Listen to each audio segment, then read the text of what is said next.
Bonjour et bienvenue dans cette nouvelle vidéo de choisir son orientation scolaire.fr. Aujourd'hui une vidéo un peu spéciale puisque j'ai le plaisir de recevoir un des acteurs et humoristes préférés des Français qui a eu la gentillesse de répondre à notre invitation. François-Xavier de Maison, alias FX, bonjour. Bonjour. Merci de nous recevoir dans le théâtre de la Cité à Nice où vous rodez votre nouveau spectacle. Voilà. Le point de départ de notre rencontre, c'est cette phrase que vous avez eue plusieurs fois, « Je ne voulais plus perdre ma vie, à la gagner ». Pour ceux qui ne savent pas de quoi il s'agit, est-ce que vous pouvez nous expliquer ? C'était à l'époque, j'étais fiscaliste dans un gros cabinet. Voilà, je gagnais ma vie correctement, mais j'étais pas non plus, voilà, j'avais pas fait fortune non plus dans la. J'étais pas sur les salles de marché, faire le trader, mais j'étais fiscaliste dans un cabinet. J'avais suivi des études plutôt sérieuses, et puis voilà, j'avais renié cette passion pour la scène, pour tout ça. Et la vie a fait que j'ai décidé qu'effectivement, je voulais plus ça et que je voulais une autre vie. Et donc j'ai tout plaqué pour réaliser ce rêve, monter sur scène, devenir acteur. Je savais que j'en avais en moi ce feu, mais voilà, je m'étais trompé de voie, je pense. Trompé ou j'avais reculé pour mieux sauter, ou enfin en tout cas, j'avais pas osé y aller tout de suite. Une des premières fois que vous avez eu cette phrase, c'est dans l'entreprise en 2004. Et la phrase exacte que vous disiez, alors je vous cite, « Mon idée de la réussite matérielle s'est effondrée avec les Twin Towers par rapport à l'histoire tragique que l'on connaît. J'ai réalisé que je ne voulais pas passer à côté de ma vie en la passant à la gagner. Je ne voulais pas rester dans un système de compensation, une semaine de travail contre un week-end, toute ma vie en échange de la retraite. » C'est très très sombre. Oui, j'étais en pleine dépression, je pense. Ça date de 2004. Voilà, non, mais c'est vrai que je voulais faire de ma vie une aventure. Je voulais me lever tous les matins, plus distinguer les vacances du travail, faire de ma vie une aventure, faire de ce métier, faire de ma passion un métier. Voilà, je crois que c'est le luxe absolu, c'est quand aujourd'hui on peut se dire que tous les matins on se lève et qu'on a les bonnes raisons de se lever, pas uniquement parce que vendredi, il y a le week-end. Et voilà. Moi, je ne peux pas raisonner comme ça. Il faut que je sois habité en permanence par mon métier, par ce que je fais, que j'ai l'impression de faire des choses où je vais rencontrer des gens nouveaux. Voilà, il y a ce côté très aventure. On en parlait un petit peu hors caméra tout à l'heure.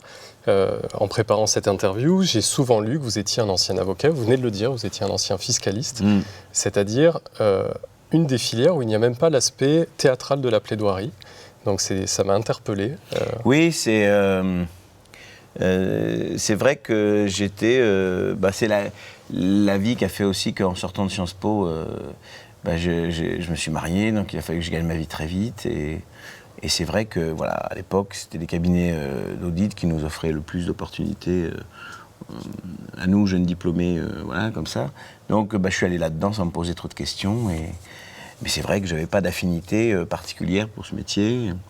C'est vrai que la profession d'avocat, j'aurais pu la réaliser de manière plus théâtrale, avec les plaidoiries, mais je n'ai pas eu envie de ça non plus. Vous imaginez dans les concours d'éloquence de la conférence? Oui, alors j'ai fait récemment la conférence Berrier, je me suis bien amusé à faire ça, mais profondément, je crois que ce sont deux choses différentes. Il y a les métiers artistiques, puis il y a d'autres choses. On peut être bien sûr créatif, mais moi je me voyais vraiment plus faire une rupture radicale et monter sur scène. Sans être trop technique, souvent quand on fait passer certains tests, il y a un test assez connu qui s'appelle le test de Hollande et une profession de fiscaliste. Rien à voir avec François Hollande. Rien à voir, ou alors un lointain cousin. D'accord. Le métier de fiscaliste, c'est vraiment un métier qu'on va décrire comme un métier conventionnel, à la rigueur investigateur, et à l'opposé de l'hexagone, on a l'artistique. Et c'est ça qui est Oui, j'ai toujours eu cette double dimension en fait. J'ai toujours eu ce côté très artiste et puis aussi entrepreneur. Là, j'ai créé ma prod il y a 2 ans. D'ailleurs, je produis un film qui sort le 13 janvier, qui s'appelle Mon maître d'école, qui est distribué par Disney, et qui parle d'un maître d'école qui a passé 40 ans dans la même classe, à Alès, à enseigner la tolérance au même titre que l'orthographe et la grammaire à des élèves d'une classe unique, et qui part en retraite. C'est très très émouvant et ça raconte plein de choses sur l'orientation, la transmission. Et donc voilà, je pense qu'on est raccord avec cette interview aussi. Et c'est pas des thèmes que j'ai choisis par hasard. Comme premier film en tant que producteur, je pense que c'est des thèmes qui font partie de moi. Voilà. Dans quelle mesure vous avez été aidé dans votre orientation au départ ou en définitive? Est-ce que j'ai été aidé? Je crois que j'ai pas vraiment été aidé puisque j'ai passé mon temps à renier cette nature de saltimbanque, de clown. profite, voilà, c'est des métiers plus sérieux, plus acceptables, etc. Donc, voilà, maintenant, c'est comme ça que je me suis construit aussi.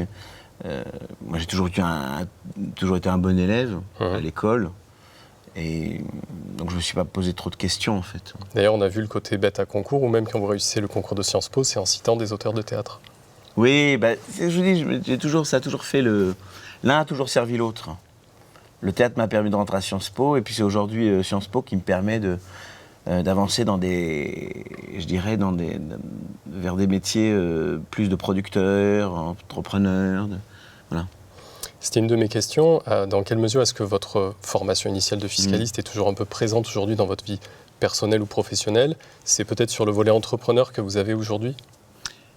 Peut-être, oui, je pense. Oui. C'est bête, mais c'est vrai qu'à l'origine des projets artistiques, et même si, ce qui est paradoxal, c'est la liberté, c'est au prix d'une certaine indépendance financière. Bien sûr.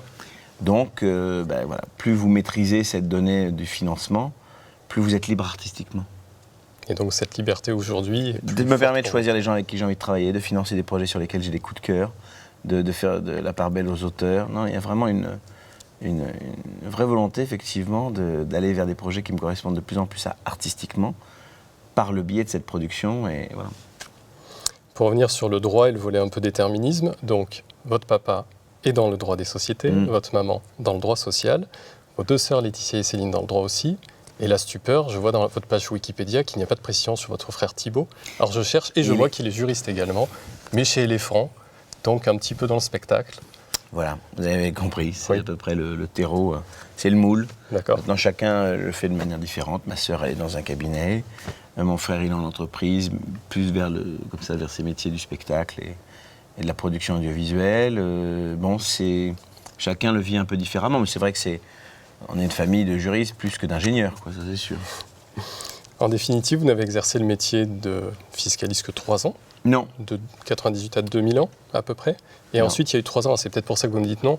3 ans, vous avez un pied dedans et un pied dehors, entre 2001 et 2000. Non, alors pour être tout à fait juste, je suis rentré en 99. Ouais. 98 même. Oui. 98 et sorti en 2003. D'accord. Donc voilà, j'ai donné ma démission en 2003 ou 2004. Je ne sais plus. Alors, en tout cas, votre spectacle, le premier, A Story pour les gens qui believe in dreams, c'est en 2005. Et donc, j'ai cru comprendre qu'il y avait 2-3 ans 2 décembre avant. 2002, il y a un showcase. Voilà. 2 décembre 2002, il y a un showcase au Théâtre du Gymnase, où je rencontre Samuel, d'ailleurs, que vous venez de voir. Ouais. On est toujours ensemble 14 ans après. Et effectivement, pendant 1 an et demi, est-ce que c'est 1 an ou 1 an et demi ? Pendant 1 an, je vais faire les deux. C'est-à-dire que je quitte le bureau et je vais aller jouer au Théâtre du Rond-Point chez Jean-Michel Ribes. C'est cette période qui m'intéresse. Qui est complètement folle, oui. Où je quitte effectivement le bureau pour aller chez Jean-Michel Ribes au Théâtre du Rond-Point où je joue tous les soirs. Période complètement folle. Et ça dure effectivement, ça dure 1 an. Et puis après, finalement, je finis par donner ma démission. Je galère pendant 1 an et demi, 2 ans, avant d'arriver au Théâtre des Mathurins, avec un nouveau spectacle, effectivement, qui est un peu l'ancien reboosté. Et là, ça ne s'arrêtera plus, puisque en 2007, je fais Coluche. Voilà. Et donc ensuite, ça ne s'arrêtera plus. Il y a eu 3 spectacles, plus de 700 représentations sur scène et 25 films. Bravo. Vous parliez de Coluche, c'était une des dernières questions que j'avais. Est-ce que ça a été un des moments, lorsque vous êtes nominé au César, où vous vous dites, ça y est, je suis acteur, je suis humoriste, ou est-ce que vous l'étiez déjà pour vous? Ou est-ce qu'il y a eu besoin d'une... Ça m'a fait plaisir, c'est sûr que ça vous donne une certaine légitimité, ça donne quelque chose de... Voilà, ça fait plaisir. C'est une reconnaissance du travail, et oui, je me suis senti ce jour-là faisant partie de ce métier, oui, ça c'est sûr. Quel conseil vous donneriez aux lycéens ou aux étudiants qui cherchent leur voie et qui, peut-être, ont des idées, ont des rêves et se posent la question de leur faisabilité? Moi, je pense qu'il faut s'autoriser tous ses rêves, mais se donner les moyens de ses ambitions. Voilà, il ne faut pas rêver et c'est bien de rêver, mais si vraiment on veut réaliser ses rêves, il faut s'en donner les moyens et pas attendre ça des autres. Il y a beaucoup de gens qui rêvent et qui attendent un peu de l'extérieur la solution. Quand ils échouent, c'est toujours la faute des autres. Quand ils réussissent, c'est c'est toujours grâce à eux. Je crois qu'il faut un peu de pragmatisme pour réussir à se rapprocher de son rêve, sachant qu'un rêve, c'est fait aussi pour être un rêve. Hein. Et là, du coup, question piège, la même question, mais au papa que vous êtes. Quel conseil vous donneriez aux parents qui ont des enfants, qui ont des envies, des souhaits d'orientation qui peuvent un petit peu les effrayer? Oh là là, je sais pas. Je crois que le monde est devenu un peu fou, donc autant être plus fou que lui. Il n'y a pas d'orientation qui me paraisse déplacée aujourd'hui ou folle. Le monde est en perpétuel mouvement. Pour moi, il n'y a pas de choix de métier qui soit déraisonnable. Aujourd'hui, les banquiers, ils se font virer. C'est des types qui prenaient pour des charlots, qui faisaient des trucs sur Internet il y a 15 ans, 20 ans, qui aujourd'hui, c'est les métiers d'avenir. Donc, tout bouge et il faut bouger avec le monde qui nous entoure. Un petit mot sur votre nouveau spectacle? Eh ben oui, écoutez, je le rôde en ce moment. J'ai fait Aix-en-Provence, là j'ai fait Lille, là, Nice, Lyon, et puis très vite, je reviens dans la région puisque je joue à Antea, à Antibes, les 11 et 12 mars. Voilà, c'est déjà complet, paraît-il. Donc, alors, je me posais la question des personnages qu'on allait retrouver. J'ai entendu parler qu'il y avait désormais une mère de famille de Carcassonne, doublure de voix de Michel Sardou. Oui, enfin c'est des délires après. Oui, il y a plein de délires. Et mes parents qui se convertissent au bio. Enfin, il y a plein de personnages, une galerie de personnages complètement déjantés. C'est ça qu'on aime bien. Puis il y a beaucoup d'interactivité avec le public sur ce nouveau spectacle. Je parle beaucoup au public et non, je m'amuse beaucoup. Très bien. Le film dont vous nous parliez sur les écrans? Le 13 janvier, en tant que producteur. 2016. Oui. Vous n'y jouez pas? Non, c'est un documentaire. D'accord. François-Xavier, merci beaucoup. Merci à vous, c'était un vrai plaisir. À bientôt. Merci pour votre gentillesse. Je vous en prie, c'était un vrai plaisir. Merci beaucoup. Merci.